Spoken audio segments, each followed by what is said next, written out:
Search engines run our lives. The path we take to information is dictated by Google, Facebook, Amazon, and other forms of search. Search engines feel objective and truthful, but they're built through ongoing experimentation and subjective decision-making. That's what has kept Danny Sullivan writing about search engines for 20 years. The content Google prioritizes, the ads that we see, the way that a product review changes how highly a search result appears on a screen. These are the topics that Danny studies. He's the founder of Search Engine Land, an invaluable resource for news and updates about search engines and marketing. I've been reading Search Engine Land since college, so it was a treat to sit down for a conversation with Danny. Software Engineering Daily is looking for sponsors for Q3. If your company has a product or a service, or if you're hiring, Software Engineering Daily reaches 23,000 engineers listening daily. Send me an email, jeff@softwareengineeringdaily.com, if you're interested. Thanks for listening to the show.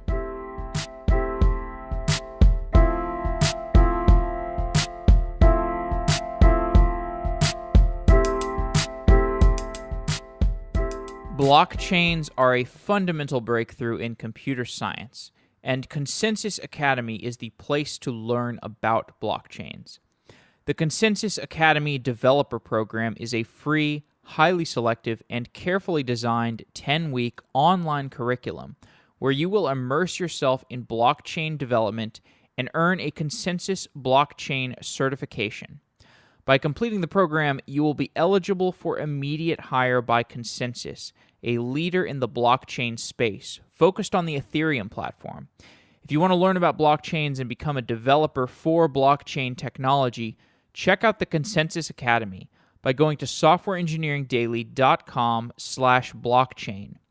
The graduation ceremony is a spectacular, all-expenses-paid trip to Dubai, where you will meet blockchain developers working on real-world solutions. Dubai has announced ambitious plans to become the first city to run on blockchains by 2020.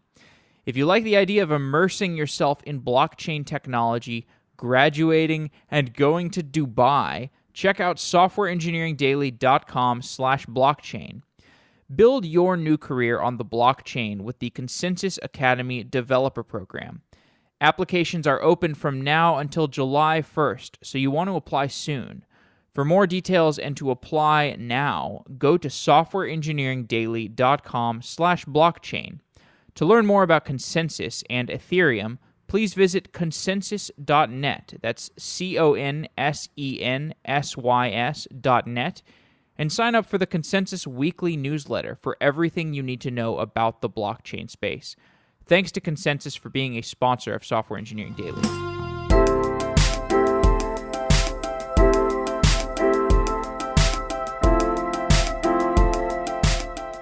Danny Sullivan is the founder of Search Engine Land. Danny, welcome to Software Engineering Daily. Thanks for having me.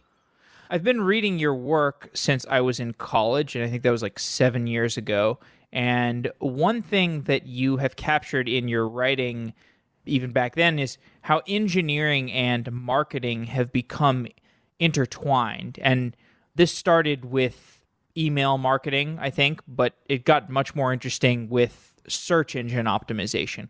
What did search engine optimization, what did that term mean in the earliest days? Well, in the very earliest days, we didn't even have it. So, it emerged around, I think, 97 or so. And the idea was really that the search engines were going to interact with websites and look at the information on them, and depending on what they could gather, would have an impact on whether or not your listings would rank well in the top results.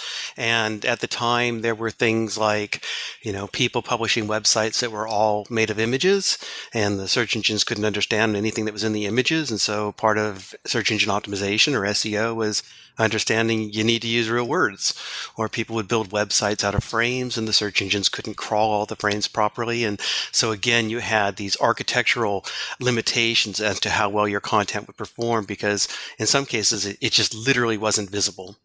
In search engine optimization, it built into a term that meant trying to outsmart the search engine, but it sounds like in the earliest days, like if you have a site that's all images, that's not necessarily something that shouldn't be indexed, and yet there's not an obvious way to index it. So that's something where you might actually, it's beneficial to the end user to add some search engine optimization to it. Oh, absolutely. And in fact, it depends on who you talk to and where they were and what they were doing. But, a lot of people didn't view search engine optimization even from the start as trying to outsmart the search engines, but rather understanding what did you need to do to build content to be friendly to the search engines, to ensure that they could access your content.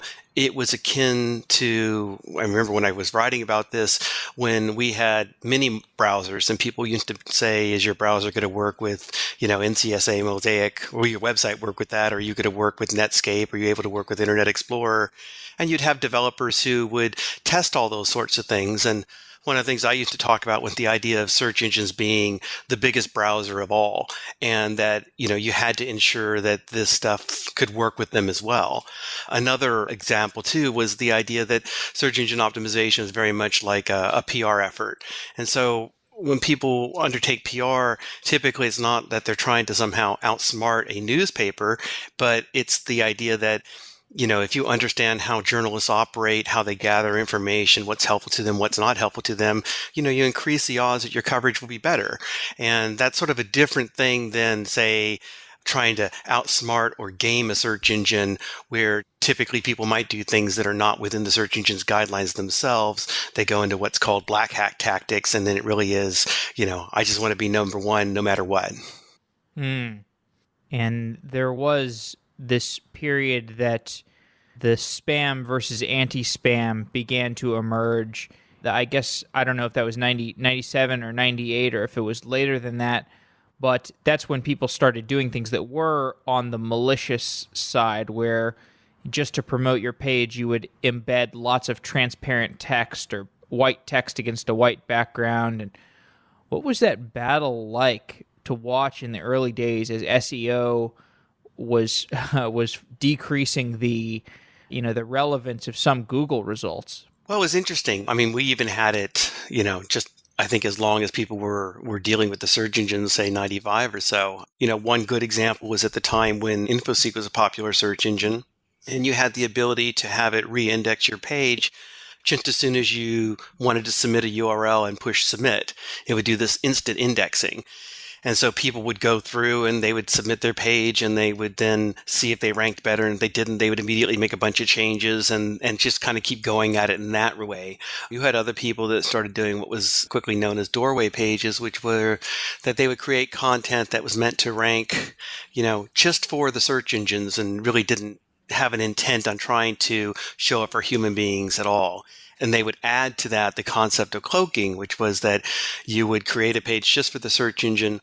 Only the search engine would see it. And if a human being then tried to go to that same page, they would see something completely different. And so you had a lot of cat and mouse stuff that was going on. You had a sense of it sort of being the Wild West.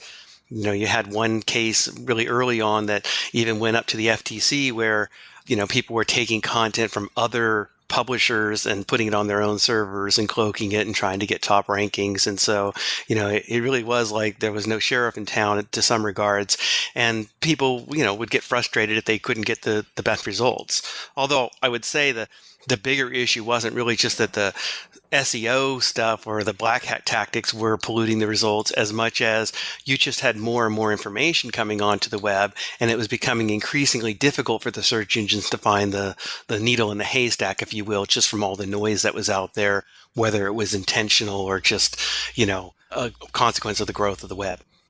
What's happened since then? What are the main trends in how SEO has evolved? Well, the big shift really was when Google came out and they started making use of the link graph and link analysis and looking at how people were linking from one page to the other and trying to determine, the popularity and the relevance of these pages, so that they were able to kind of get that signal out from the noise because they were bringing the better stuff up to the top. And then following from that, you had a huge growth in people just trying to buy links or game links and do that sort of stuff. And so, even more tactics have evolved since then, where they try to go after the artificial link networks and such. But, the link usage was certainly one of the biggest changes that we saw happen.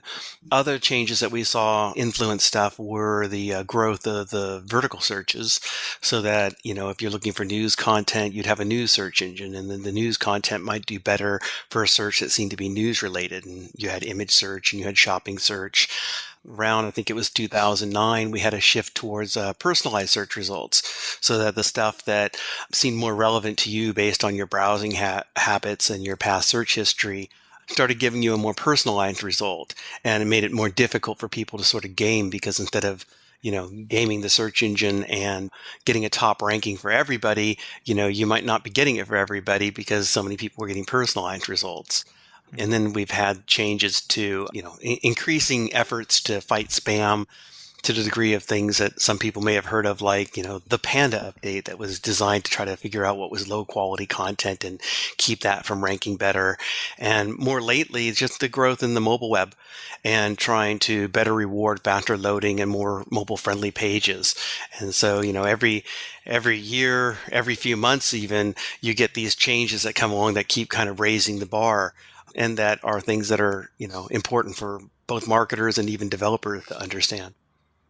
When I think about mobile, I think about taking on my phone, and sometimes I I go to Facebook, or I open up the Facebook app, and then I go to some news site that I get linked to on Facebook, and then the ads are just like loading like crazy, and the ads are such an affront to my experience. And it just makes me think, man, if Google were responsible for this piece of quality, it would never make to the top of the search rankings. But the fact that a lot of attention has shifted to this news feed model of consumption rather than a search-based or I email you link sort of model, it seems like it's really changed the content consumption of the internet. Certainly. I mean, you've got two things that kind of happened there. You had previously, to say Facebook coming along, especially the idea that the search engines and Google in particular were somehow the gatekeeper in the way that people would get, all of their content.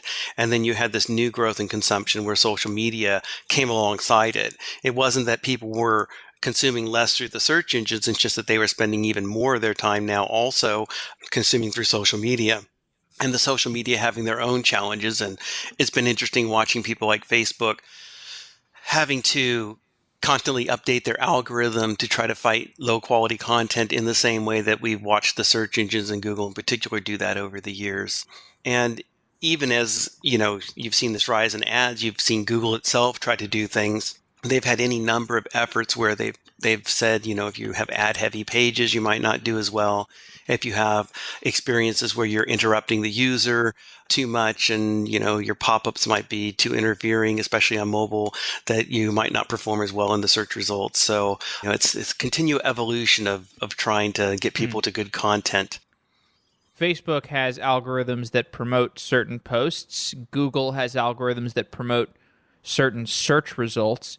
I know you're on the outside looking in, so you probably can't say with super significant authority, but to what degree, how do these compare? How do the algorithms of promotion compare? Well, it's much different because with Facebook, their algorithms are, heavily tied into, the personal experience and showing you stuff that seems to be related to what you're already viewing or what your friends are liking or what may be popular among your network. Whereas, Google, while it has the personalization, I think is, far less prone to do that kind of filtering. And so you also will have Facebook, I think, try to look at what this community of known users is doing and the amount of time they're spending and so on. Google can do that to some degree, but the connections are not as strong, and they don't see everything, let's say, that's going out on the web, whereas Facebook will see everything that's happening in terms of a click from its own network. Now, Google can do that based on how people are clicking on their own search results. So, they do have some degree of that as well, but I think that, Facebook just might have better insight in that regard. Does Google also get more comprehensive insight because they are the browser that is the most popular at this point? It gets debatable. They get data from how people are browsing. I've even lost track at this point to the degree that they say that's used or not used within their search results. I think their last stance was, no, we're not were not using it. People don't necessarily always believe that. And maybe there was an announcement along the way where I've missed that sort of stuff. But, they certainly can see a lot of the browsing that's going on.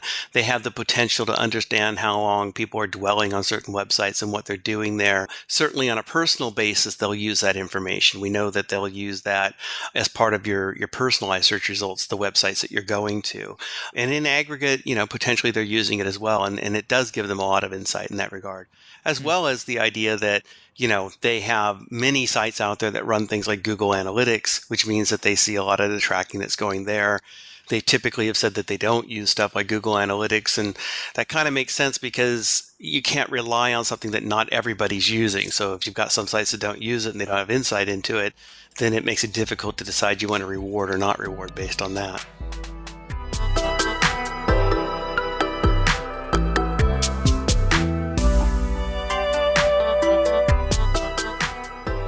Dice.com will help you accelerate your tech career. Whether you're actively looking for a job or need insights to grow in your role, Dice has the resources that you need. Dice's mobile app is the easiest and fastest way to get ahead. Search thousands of jobs from top companies. Discover your market value based on your unique skill set. Uncover new opportunities with Dice's new career pathing tool, which can give you insights about the best types of roles to transition to. Dice will even suggest the new skills that you'll need to make the move. Manage your tech career and download the Dice Careers app on Android or iOS today. And to check out the Dice website and support Software Engineering Daily, go to dice.com/SEDaily. Thanks to Dice for being a continued sponsor of Software Engineering Daily. And if you want to support the show and check out some new career opportunities, go to dice.com/SEDaily.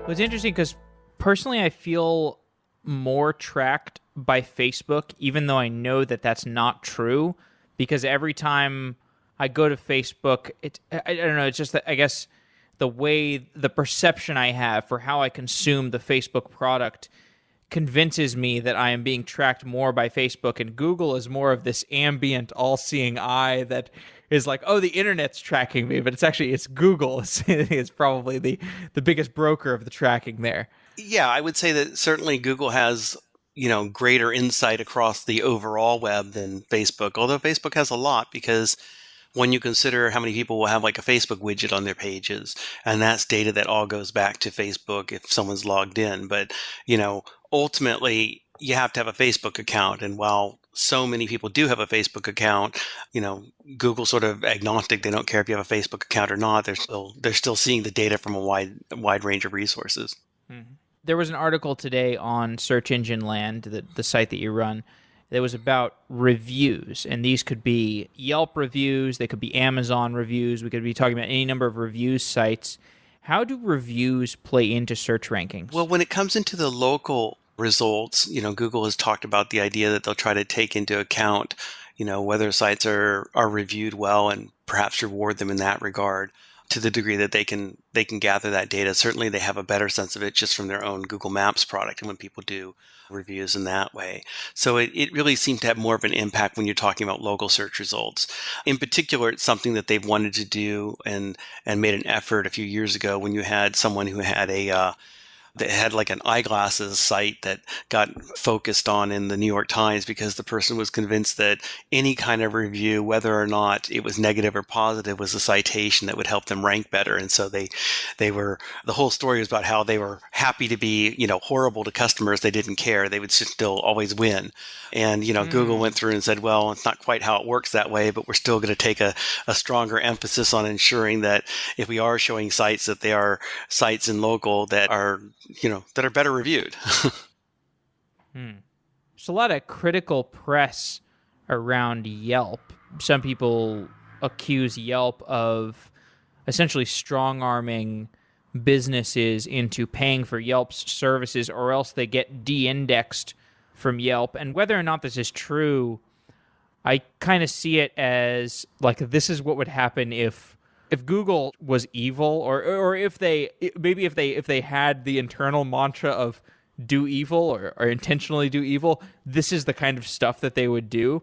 Well, what do you think of those accusations around Yelp? Do you think is there any truth to that? Well, I mean, they've been concerning, and certainly there have been some cases where you're like, well, isn't it funny somebody did poorly on Yelp and then suddenly they got a call from a Yelp salesperson?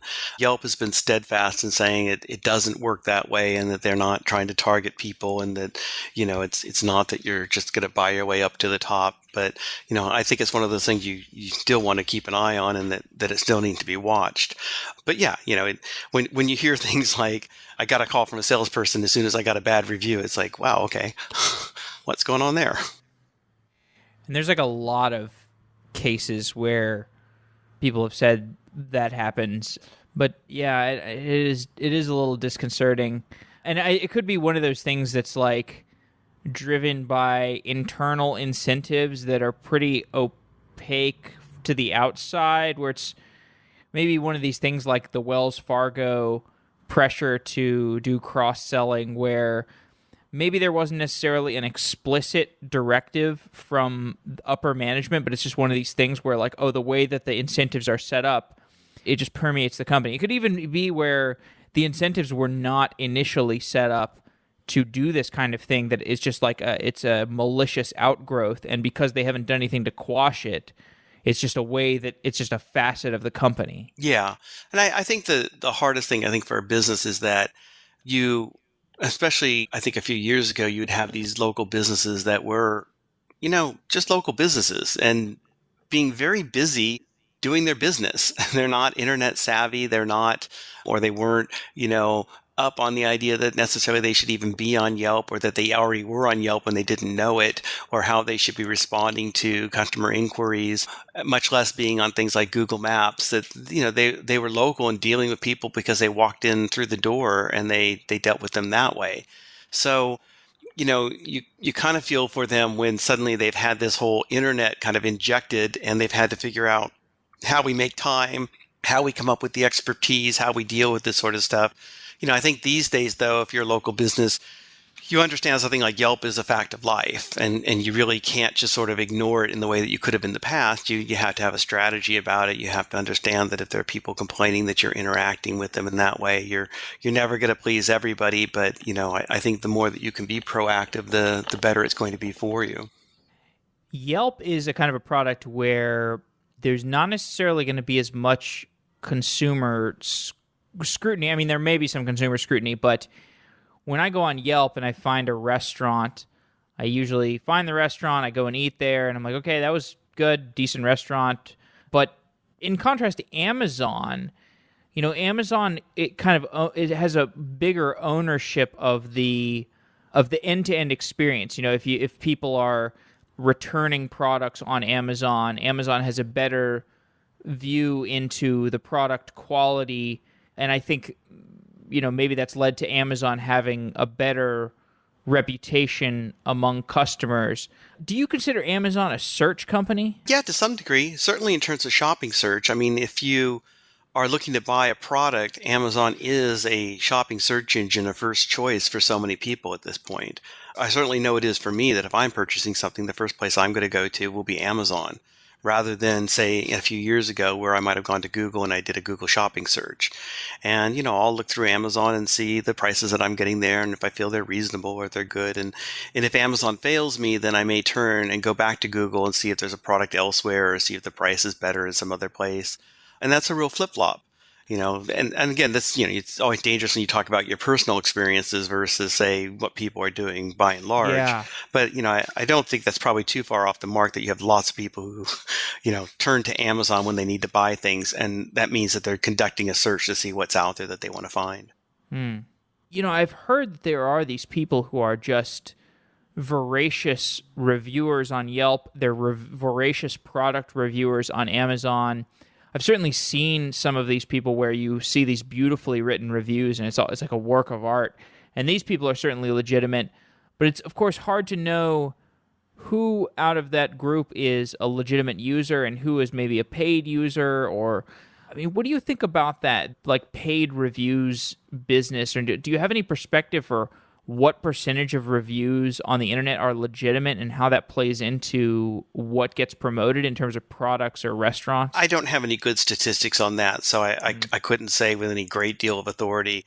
Yeah. Certainly, you can see, say, on Amazon, and anybody who's purchased something from them may have been through this experience where you get the product and they're like, please leave us a review and we'll, perhaps give you 10% off. Or what's more noticeable is when you go in and you look at some of these things that are highly rated on Amazon, and then you look at the reviews and they're all like, I was given this product in return for my free and unbiased review. And, the more I see things like that, the less likely I am to trust that the product is actually that good, because they've clearly made an effort and perhaps too much of an effort to go out there and do that.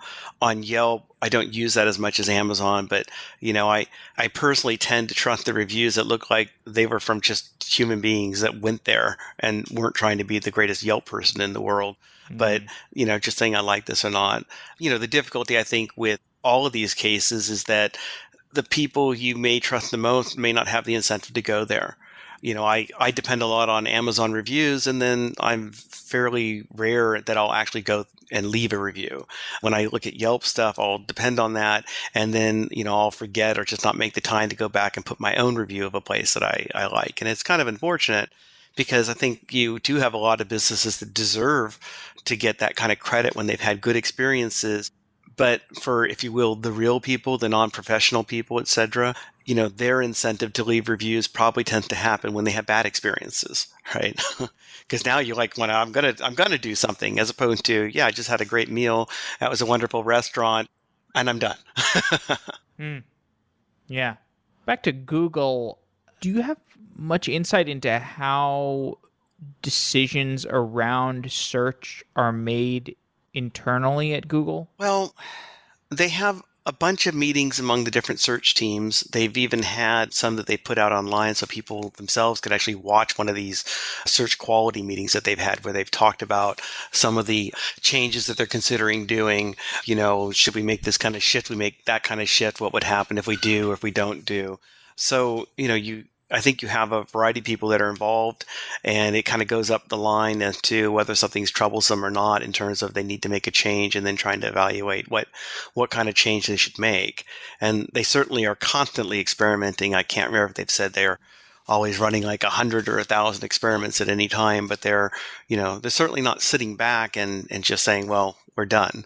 They do all sorts of things. And I think especially the more that they feel like something has a public focus, the more that they may fixate time on trying to solve those sorts of issues.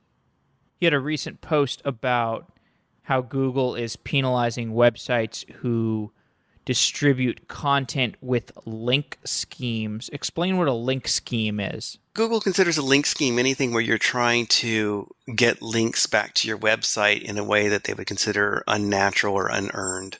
So links in a lot of ways to Google are like votes in an election.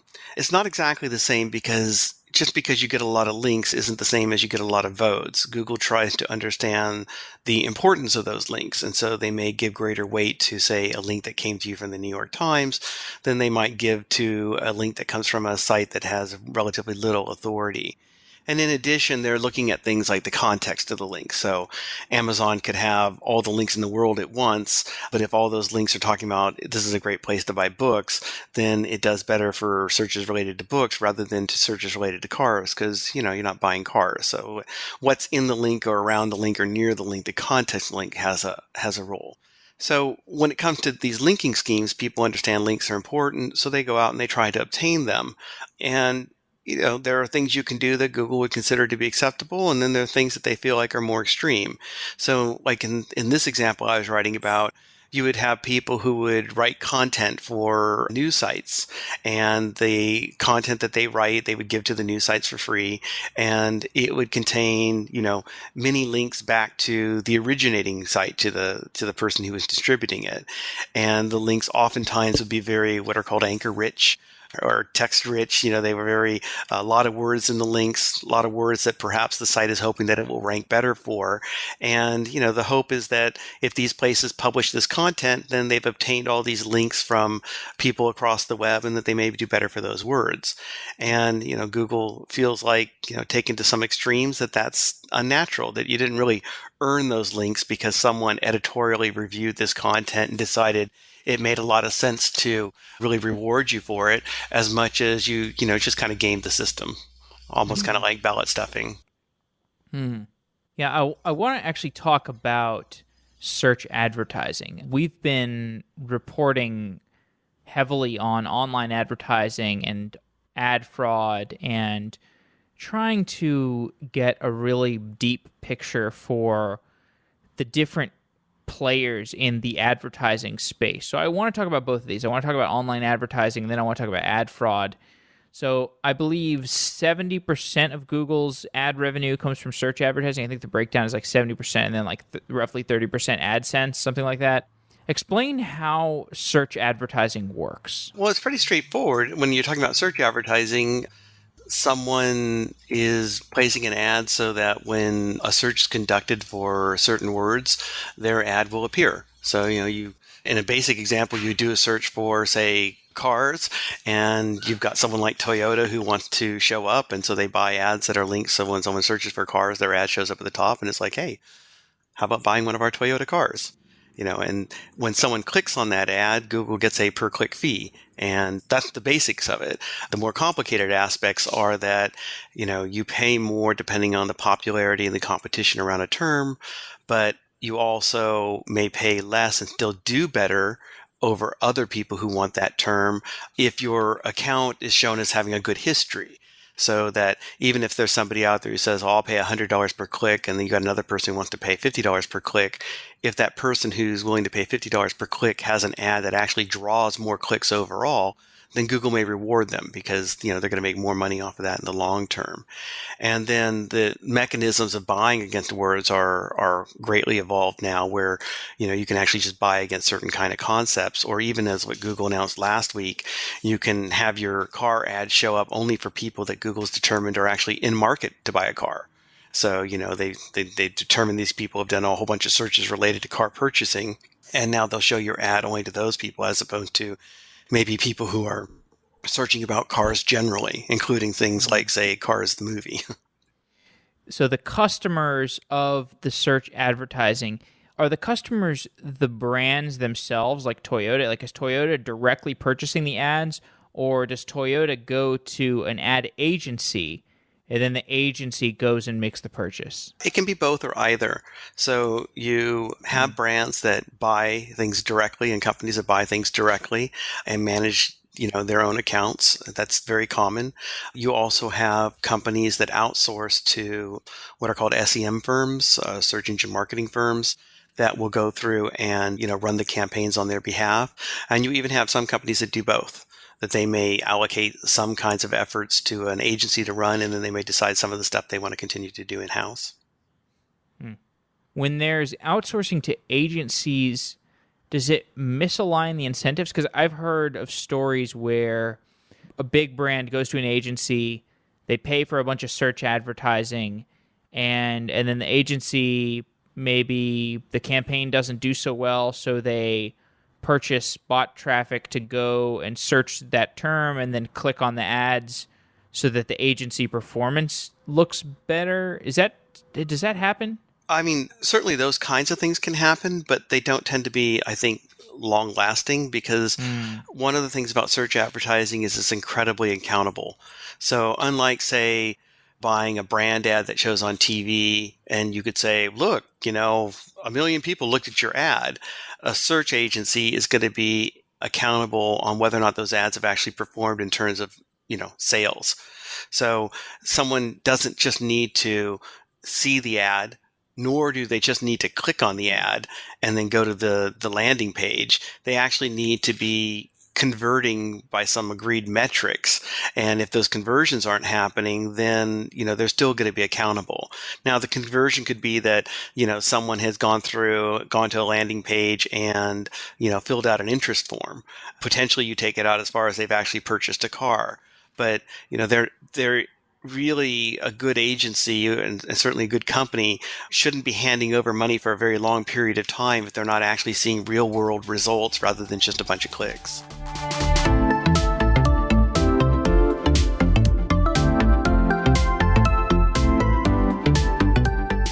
For years, when I started building a new app, I would use MongoDB. Now I use MongoDB Atlas. MongoDB Atlas is the easiest way to use MongoDB in the cloud. It's never been easier to hit the ground running. MongoDB Atlas is the only database as a service from the engineers who built MongoDB. The dashboard is simple and intuitive, but it provides all the functionality that you need. The customer service is staffed by people who can respond to your technical questions about Mongo. With continuous backup, VPC peering, monitoring, and security features, MongoDB Atlas gives you everything you need from MongoDB in an easy-to-use service. And you can forget about needing to patch your Mongo instances and keep it up to date, because Atlas automatically updates its version. Check out mongodb.com/sedaily to get started with MongoDB Atlas and get $10 credit for free. And even if you're already running MongoDB in the cloud, Atlas makes migrating your deployment from another cloud service provider trivial with its live import feature. Get started with a free 3-node replica set. No credit card is required.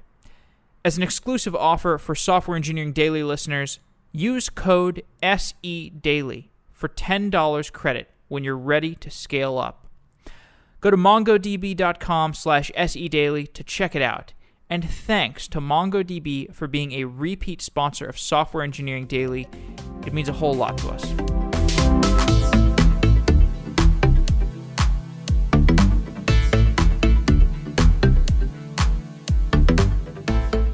This takes us to the complexities of attribution, because if let's say I'm a car company and I air ads on television, I'm airing search I'm paying for search advertising, I'm paying for all these different things, and then the customer converts, it can be hard to disambiguate what the channel is that actually caused the attribution. So I guess this takes us to that classic saying that, half my advertising budget is wasted, I just don't know which half. Is attribution an unsolvable problem? Well, like last week, Google kind of announced that it was solved, at least according to them.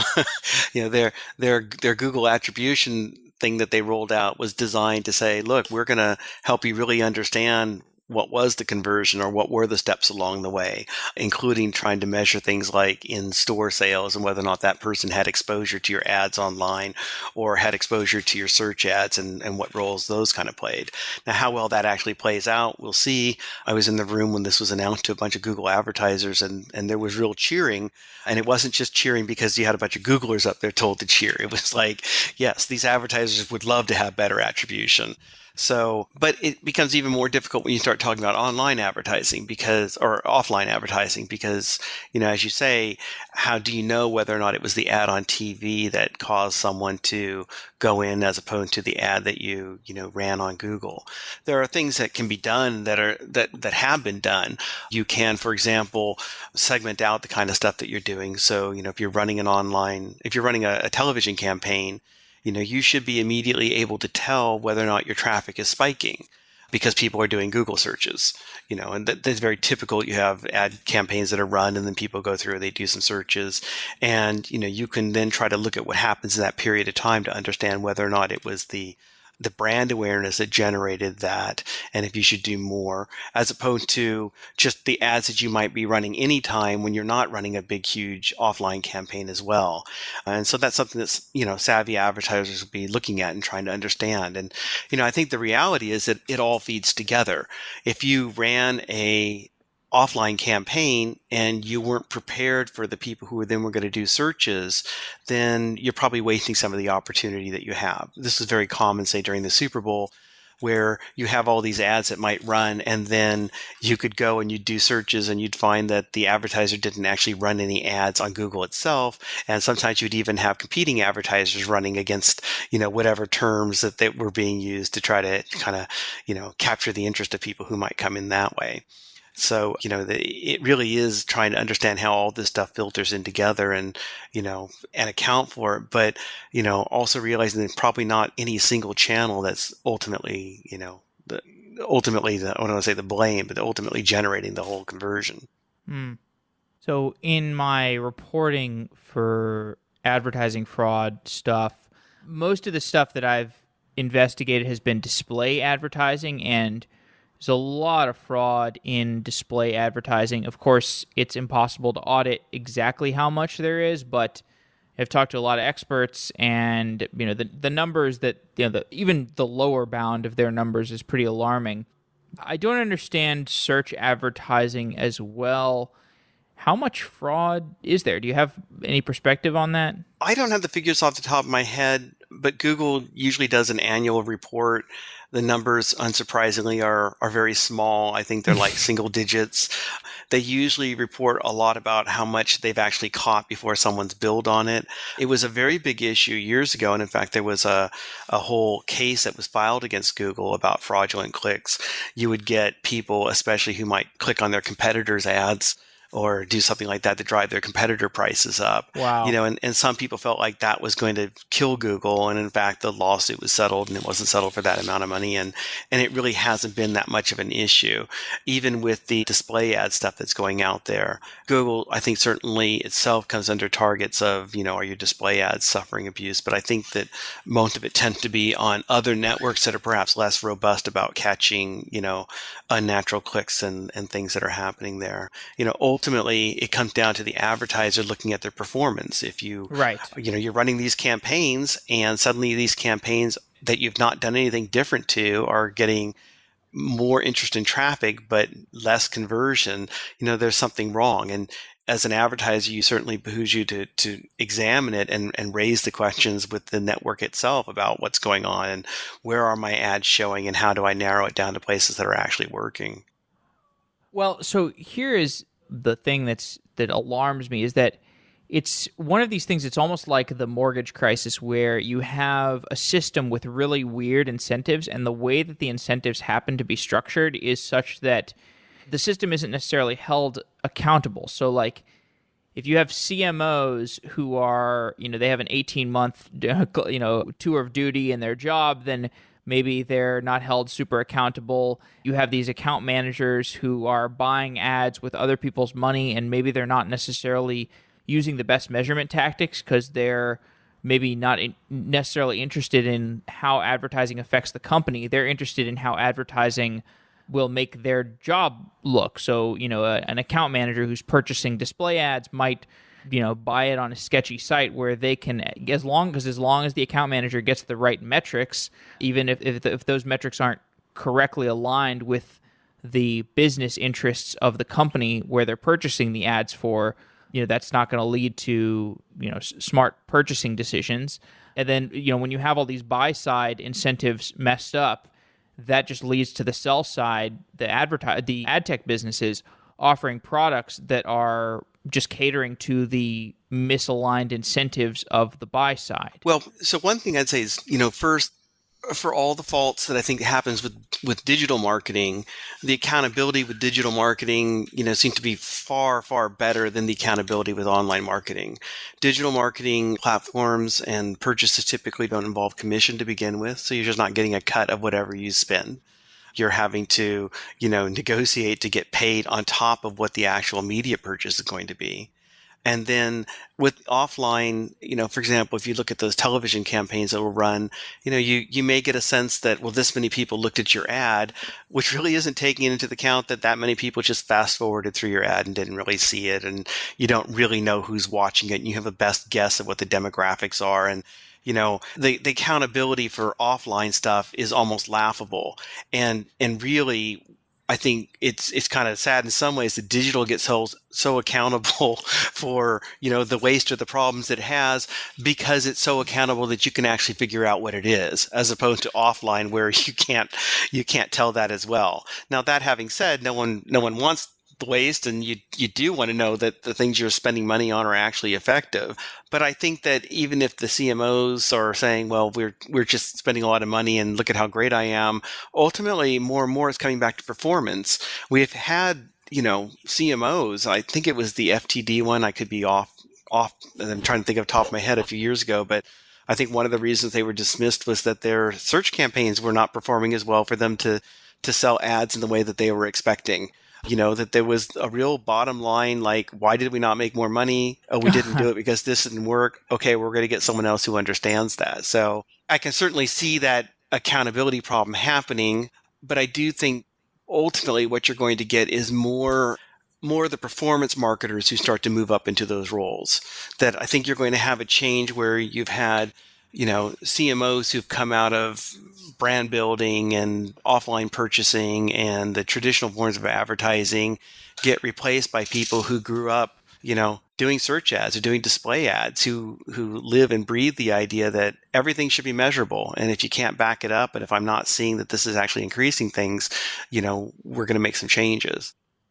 The things that concern me the most are, like, I saw this, somebody I know showed me this scheme recently, and he's going to publish about it eventually. I don't want to say who he is, but it's a scheme where this well-funded company, basically all that they do, quote-unquote, marketing, but what they actually do is they pay celebrities to post content on their Facebook page, and because a celebrity is posting it, they get real clicks, and then they use those real clicks to launder fake clicks from bot traffic, and then they just get this combination of real clicks and fake clicks pouring into their crappy news sites with just salacious titles, and there's ads all over these pages, and it's just, this is the kind of scheme that ends up bilking advertisers for lots of money, and I certainly a lot of these advertisers are naive, and certainly these sites are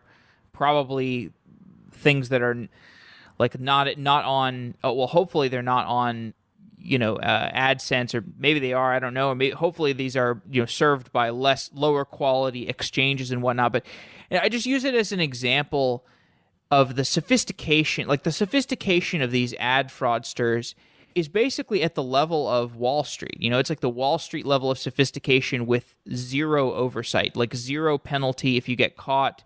And I just look at that incentive structure. I have no way to comprehensively audit it. Nobody does. But I just look at the incentives, I look at the financial opportunity, and it's a little alarming to me. Well, I think there are ways you can audit some of this stuff. I mean, ultimately, if you're an advertiser, you should see every click that's coming back into your website, and you should be able to know where that click came from. So if someone's doing this sort of thing where they're orchestrating bot traffic mixed in with, if you will, real traffic to drive you visitors, you should be able to detect that. And you should be, the challenge is, depending on the size of the advertiser, you might not have the resources to be doing that kind of an audit. But if you're spending a sizable amount of money, it's probably that you need to spend some money to make sure that the people you're going with are actually doing the job that's being claimed. And that includes, by the way, doing things like checking the references of the companies that you're employing and talking with other people and how that they've been doing. But, you do also have some checks and balances in that if you are trying to run a sizable agency, or an agency that's got to be something other than fly by night, you really don't want to wreck your reputation with any of the major networks, because then your account gets hit and your account can't perform as well, or things become more expensive for you, or potentially you're not allowed to, buy the ads as well. And so, there's a strong incentive, I think, actually to be doing it right. If you're going through, a second, third tier kind of ad network and you're just purchasing stuff there because it's looking cheaper and, they're promising you lots of stuff, then you're probably going to be getting less quality types of things and you paid less for it in the first place. So I guess it kind of comes back to the adage of you kind of getting what you paid for, So I do think that there are some checks and balances out there. It's not just a complete free for all, but, certainly, I think if advertisers themselves are not trying to make those efforts to review what's happening, then it's more easy for them to get caught on that type of stuff. Mm-hmm. You wrote last month about what you consider to be Google's greatest search quality crisis. Explain what is going on with Google's search quality. Well, in the fake news era now, you've had greater attention drawn onto the kinds of content that people are seeing and how it's getting promoted. And what was happening with Google was that you had a lot of attention focused on Facebook, and then people noticed that, like on Google, you had a fake election results story that was showing up in the top of its results, promising that these were the real, presidential election results, and they weren't. And then suddenly it was like, well, now Google has a fake news problem of its own. And then that got magnified, especially by a series of articles that The Guardian ran, where you could search for things like, did the Holocaust happen? And Google came up with results that were dominated by denial sites telling you that it didn't happen, or people saying that this was all fake. Or you had one search example that was done where if you said, are women evil? It would come back and tell you, yes, they are evil. All women are a little evil. All women had a little prostitute in them, which is horrible. I saw that. I saw you post that video. Yeah. I mean, it's horrible enough when you would just get that as a result. But the other thing that's happened, of course, is that Google does what's called featured snippets, where they'll take one answer that they think really answers what you're looking for, elevate it above all the others in a special box, and if you have like a Google Home device, it'll read it to you. And that's, of course, what the video was, the Google Home reading this sort of thing.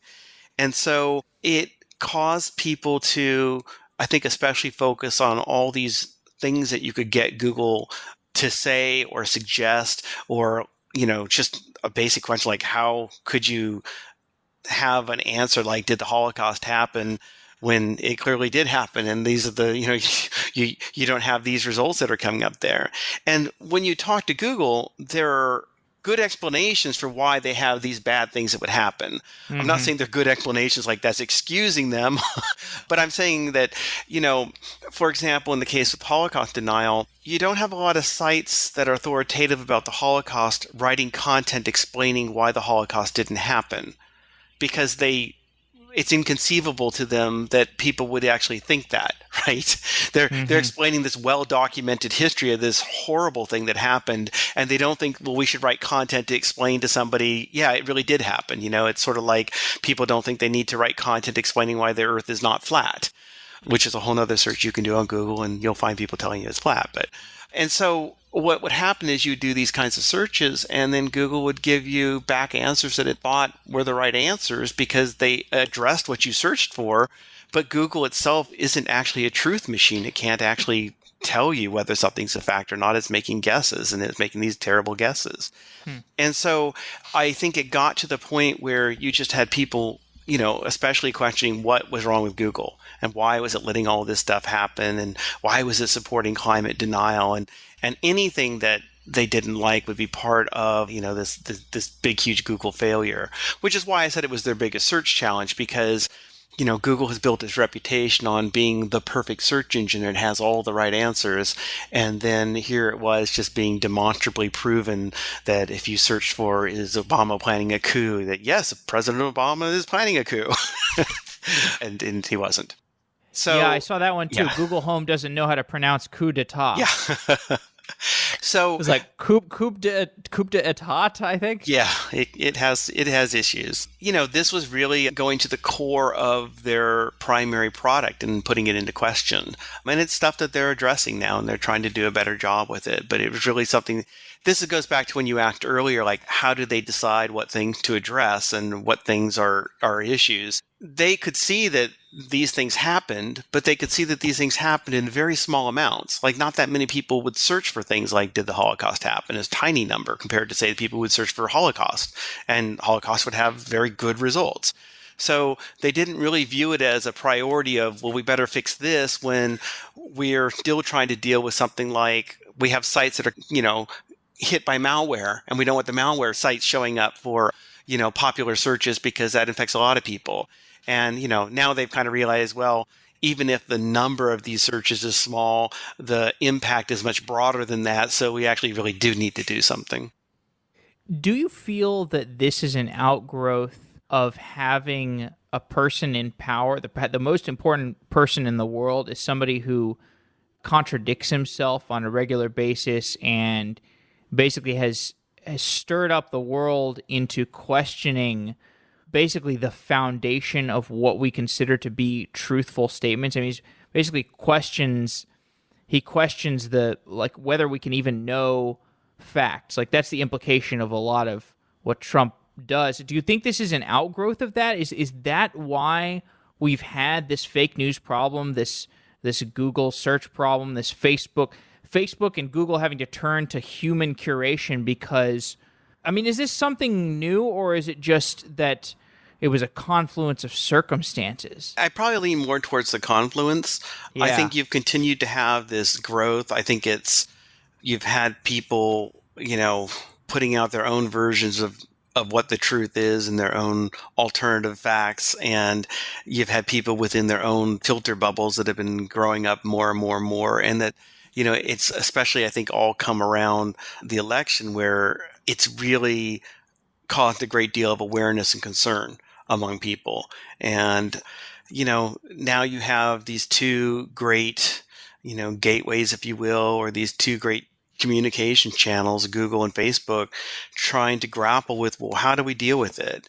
And they're tough issues too, because, in some cases you can look at stuff and say, these are facts and they're indisputable. So, I mean, you want to say that, but then sometimes you're like going, I thought that was a fact, and yet people are still disputing it. But then you can also get into things where you do have discussions and things that really are debatable, and you'll have both sides that will want to scream, or multiple sides that want to scream fake news, and you just get even more noise. And, so trying to find how you get the right balance from allowing people to have free, open, and healthy discussions, as opposed to people getting lost in these, rat holes of fake news and false claims. It's a big challenge. Yeah, the thing is, we can't. It goes back to Google's basic profound realization, which is that understanding the internet is about understanding references to each other and learning who you can trust from references, and that is a recursive property. And you can't go to the moon and confirm for yourself that there's an American flag on the moon and that we actually went there.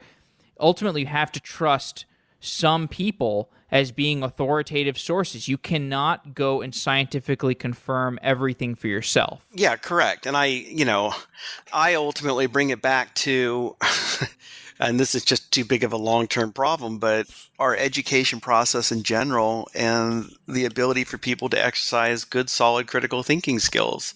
Yeah, we all can't go to the moon. So, if we want to doubt whether someone went there or not, we have to employ our own methods of evaluating all the information that's out there. I think most reasonable people would look at all the information that's out there and say, yeah, I think we went to the moon. That it would be this vast conspiracy of things going on to try to convince ourselves that we didn't go there. And right. I think the thing that's most disheartening to me is that one of the top resources that we've traditionally depended upon, which has been the media and newspapers especially, that they just get, attacked and dismissed and assume that everything they write is lies. And, it's not. and it's terrible. And it's disheartening. And, Yeah, okay. So on that note, I know we're up against time. I just want to ask you one more question, because I'm, Software Engineering Daily is a business I'm trying to build. And, you've had a lot of success building media companies or around technical topics. So I just want to ask, do you have any advice around growing a media business, particularly one that's directed at not a narrow, but it's like a particular niche? Well, from my perspective, certainly picking your niche and being the best that you possibly can in it is one of the best things that you can do. The world probably doesn't need yet another general news site, but I think people greatly appreciate vertical sites that go deep on topics and do it with care and really try to, educate and respect their readers and give them good information. So, that's certainly something we've always tried to do. And, it's worked for us. I hope it would work for other people. I think the other really important thing is, understanding how you're earning off of that. And I did a post about 2 years ago, and this was after the news site GigaOM went under, and people were like, well, that's it. The vertical sites, it's all over. And I was like, no, it's not over for vertical sites. There are plenty of vertical sites that are doing fine and that continue to grow. You just don't tend to hear about them because they didn't take a lot of venture capital money. So, yeah. And my advice there was that if you're going to build something, understand how you're going to make money off of it if you're viewing it as an actual business. I think you've got some people who just view it as this is an exercise for me to get an exit down the line.